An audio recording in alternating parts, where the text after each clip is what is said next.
Бишкектин аймагында 100дөн ашык жерди менчиктештирип кеткен. Анын схемасы 3 этап менен иштеген. Алгач социалдык объект курам деген жүйө менен жакын адамдар аркылуу мэриядан жер сурап арыз жазган. Мисалы, спорт аянтчасы, маданий борбор жана башка ушул сыяктуу долбоорлорду ишке ашырабыз деп убадалашкан. Мыйзамга ылайык социалдык объекттерди куруу үчүн жер тиркелерин алуу оңойго турат. Мындай ыкма ачык аукцион өткөрүү тууралуу мыйзамды да айланып өтөргө жол ачат. Ошентип социалдык объект курам деп жерди оңой алган соң ижара мөөнөтүнүн 5 жыл аралыгында ал жерлерде убадаланган имарат эмес, жеңил конструкциялардан турган объекттер курулган. Бул кадам текшерүүлөрдөн сактап, убакытты жасалмасы өзгөргөн. Кызыктын баары Конгантиевдин схемасынын 3-чү бөлүгүндө башталат. Бул этапта социалдык объект курам деп алган жерлеринин багытын алмаштырган. Жердин статусун өзгөртүү ал үчүн кыйынчылыкка турган эмес. Анткени Кубанычбек Конгантиев өзү шаардык кеңештин жер комиссиясынын төрагасы болуп иштеп турган.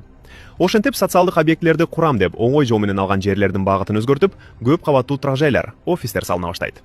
Андан соң имарат жеке тараптыкы деген жоо менен жердин ижара акысы арзанга бааланып, колдонуу мөөнөтүн 49 жылга узартууга мүмкүнчүлүк жаралат. Конгантиевдин схемасына ылайык алгач социалдык объекттерди курам деп жер алат. Андан соң убакыт созуп, жеңил конструкция менен курулуш жүргүзмүш болот. Арадан 4-5 жыл өткөн соң жердин баштапкы макамын өзгөртүп, коммерциялык багыттагы имараттарды сала баштайт. Иттин өлүгү дал ушул жерде катылган. Кубанычбек Конгантиев шаардык кеңештин депутатынын мандатын жеке кызыкчылыгы үчүн колдонгон. Ал жакын адамдарына 100дөгөн кыймылсыз мүлктөрдү каттаган. Бишкек шаардык кеңешинде жер комиссиясын жетектеп турган. Дал ушул себептен мамлекеттик жерлерди жакындар аркылуу өзүнө менчиктеп алуу кыйынга турган эмес. Азыркы тапта жогорку кеңештин курулуш комитетинде иш алып барат. Башкача айтканда, шаардык кеңештеги коррупциялык иштерин улантууда. Конгантиев кимдерге кыймылсыз мүлктөрдү каттагандыгы тууралуу тизмелеп айтып берели. Кыймылсыз мүлктөргө байланыштуу ар бир коррупциялык схеманын негизги куралы аффилирленген адамдар. Башкача айтканда, саясатчынын аты документтерде түз көрүнбөшү үчүн жер алардын ишенимдүү адамдарына катталат. Дамира Борбукова, Кубанычбек Конгантиевдин апасы, Топстрой жоопкерчилиги чектелген коомдун башкы директору. 2016-жылы Дордой базарынын аймагынан жер тиркесин жана Кожевина көчөсүндө жайгашкан турак эмес жайды убактылуу пайдаланууга алат. 2022-жылы Бишкек шаардык кеңешинин жер комиссиясы жогорудагы жердин ижара мөөнөтүн дагы 5 жылга узарткан. Комиссиянын курамында Конгантиев болгон. Белгилей кетсек, бул жер тилкесин 2015-жылы Конгантиев менен байланышкан Алкан базары жоопкерчилиги чектелген коом ижарага алган. Жалпысынан Борбукованын атына 34кө жакын кыймылсыз мүлк катталган. Анын ичинен 9-у муниципалдык жер тилкелер. Каныбек Конгантиев, Кубанычбек Конгантиевдин жакын тууганы, ал дагы жерлерди ижарага алгандардын бири. Бирок анын атына катталган объекттер өтө аз. Анткени белгилүү фамилиянын документтерде көп кездешпеш үчүн ага мүлктөр аз катталган. Алмаз Анзор, бир тууган жээни.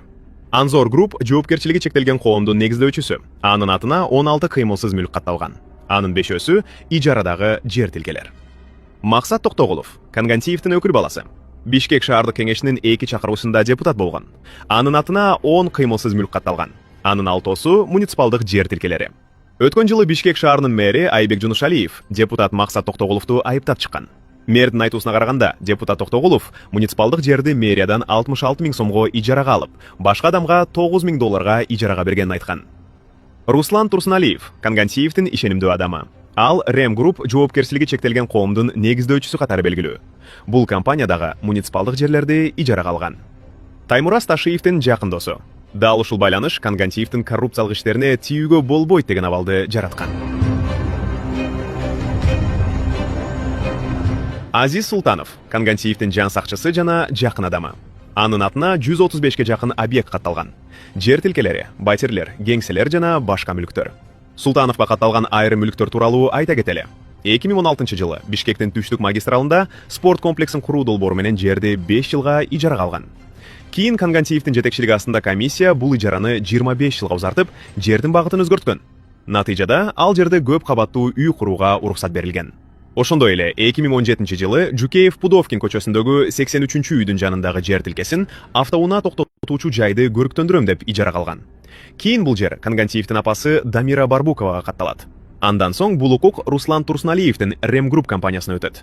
Ал болсо Таймураз Ташиевдин жакын досу экенин дагы бир жолу эске сала кетели. Азыр ал жерге компьютер клубу жана IT борборун курууга уруксат кагазын алууга жетишкен. Ошентип, автоунаа токтотуучу жайды көрүктөндүрөм деп алган жердин багыты 5 жылдан кийин өзгөрүп кетти. Дагы бир кызыктуу фактыны кошумчалай кетели. Масалиев көчөсүндөгү унаа жуучу жайдын жанында жайгашкан 2 мунаралуу имарат дагы Конгантиевдин аффилирленген адамдарына таандык болуп чыкты. 2017-жылы Бишкек шаардык кеңешинин комиссиясы бул жер тилкесин Атабек Чойбаев аттуу жаранга 5 жылга ижарага берүү чечимин кабыл алат. Ал жерге унаа токтотуучу жай курулмак. 2022 жылы жер комиссиясы Чойбаевдин ижара мөөнөтүн дагы 5 жылга узартат. 2023 жылы комиссия жер тилкесинин функционалдык багытын өзгөртүп, бизнес-борбор курууга уруксат берет. Комиссиянын башында Кубанычбек Кангантиев турган. Ошол эле жылы Чойбаев ижарага колдонуу укугун Алимстрим жоопкерчилиги чектелген коомго өткөрүп берет. Бул ишкананын негиздөөчүсү Кангантиевдин досу Азиз Султанов болгон. Учурда Алимстримди башка адам жетектейт, бирок ал дагы Кангантиев менен байланышы бар. Азыркы тапта бул жер тилкесинде Алимстрим жана Рояль курулуш компаниясы менен биргеликте бизнес борборун куруп жатышат. Борбор учурда кызуу жарнамаланууда. Кубанычбек Кангантиев Бишкек шаардык кеңешинин жер комиссиясынын мүчөсү катары өзү менен байланышкан 8 юридикалык жактар аркылуу да жүздөгөн мүлктөрдү ижарага алып, акырында менчиктеп кеткен. Мындай схемалар Кангантиевке өзүнүн чыныгы байлыгын декларацияда көрсөтпөөгө мүмкүндүк берет. Формалдуу түрдө ал жөн гана мамлекеттик кызматкер. Ал эми иш жүзүндө Кангантиевдер бокс брендин алдында автомойка, компьютер клубтар, спорт залдар сыяктуу бизнес тармактарынын бүтүндөй империясын түзүп алган. Күн сайын миллиондогон киреше анын чөнтөгүнө түшөт. Шаар бюджетине болсо ижарадан аз гана каражат которулат. Бул административдик ресурс менен муниципалдык жер кантип бир үй бүлөнүн кирешелүү бизнесине айланып кеткенинин классикалык мисалы. Башында социалдык объект курула турган жерлерди алып, арадан 4-5 жыл өткөн соң ал жерге коммерциялык багыттагы имараттар салынып кеткени коррупциялык иш экени түшүнүктүү болуп турат. 2012-2021 жылдары Бишкек шаардык кеңешинин депутаты жана жер комиссиясынын мүчөсү болуп турган кезде Кангантиев муниципалдык жерлерди жакын адамдарына өтүшүнө түздөн-түз таасир эткен.